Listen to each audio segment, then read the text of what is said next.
Hello everybody, my name is Bart de Jong. Today I will be giving my my informative speech about how a professional pitcher trains during the season. The reason I chose this subject is because I'm a pitcher myself, so I'm already really interested and know about this topic a lot. And the thing is, the position as a pitcher is almost the hardest position in any sport because all the attention is on the pitcher, all the stress is on the pitcher. Everybody else, like the outfielders and the infielders, they just have to wait until something happens and they have their moments. But when the pitcher is playing, all the eyes are on the pitcher.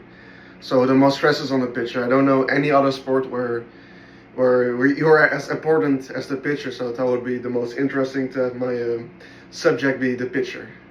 So okay, number one, strength and power. This is about lifting. This is about the gym. It's really important for a pitcher to be really strong and have a lot of muscles because otherwise you'll get injured really quickly, and if you're injured you're going to get kicked off the team. So it's a bit different in season and out of season because when you're out of season you can do whatever you want. You don't need to worry about games or anything, so you can train 6 or 7 times a week, it doesn't matter. But when you're in season, you need to be careful because you also need to play games. You're gonna have a lot of team practices, so you need to be ready for that.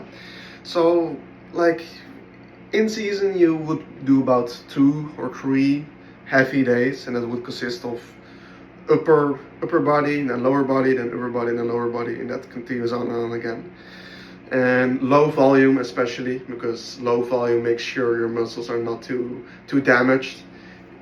Muscle damage is really important because you get muscle damage when you throw balls, and then if you do the lifting, it just keeps on adding up. And your body needs about 48 hours to get rid of all the muscle damage. So that's why it's important that you need low volume in season, not in off season. In off season you can do as much lifting as you would like.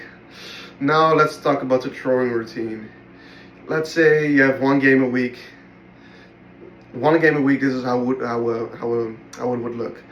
The first day, on game day, you would do your throwing. You would do maybe like 80. You throw 80 balls, and then you're done. You're absolutely done. So the day after that, you do absolutely nothing. You only do like cardio, maybe a bit of stretching. This is not what normal people do. This is what professionals do. So that's why it's still so much. And let's say the day after your rest day, you would do a little bullpen. A bullpen is when you throw at a catcher, so you get your control back, and you will fix your mechanics a little bit. That's all. Then the next day you just throw a little bit to stay loose. Nothing more than that. And the day after that you do a rest day. You make sure you eat a lot of food, get a lot of nice quality calories in, so your body can recover nice and well.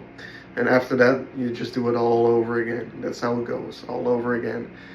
Because pitchers, they'll throw about maybe like 80 innings per summer. So that's a lot of taxation on the arm. That's why they're so professional about it. They just can't do random stuff, otherwise they get injured and they can't play. So that's really important for all the pitchers. And let's talk about recovery. Recovery is really important. For most people, I would advise myself just to do nothing. You're not a professional, and doing nothing is honestly the best thing you could do for your body, from my experience.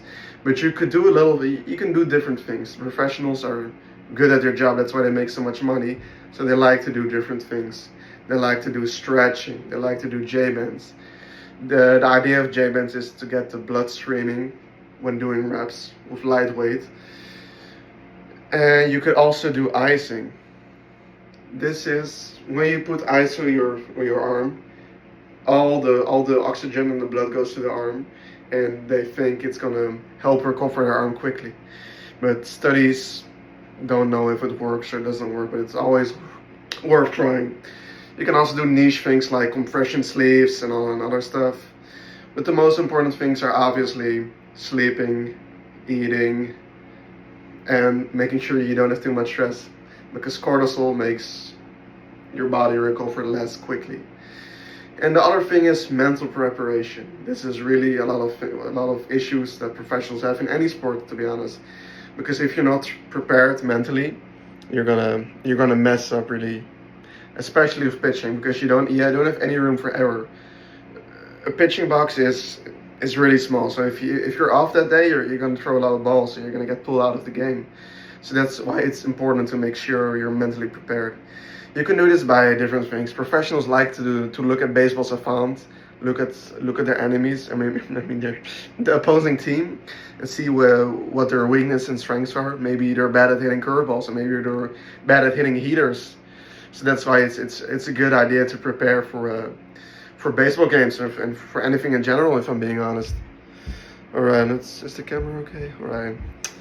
Well, that's about it. So in conclusion, it's pitching. It's really complicated, the in-season training, because you gotta make sure you're managing everything correctly, so you make sure you're good at game days, and that's what I've been talking about. So I hope you learn a bit about how a pitcher trains in season, and thank you so much for listening. This is Bart de Jong. Thank you so much.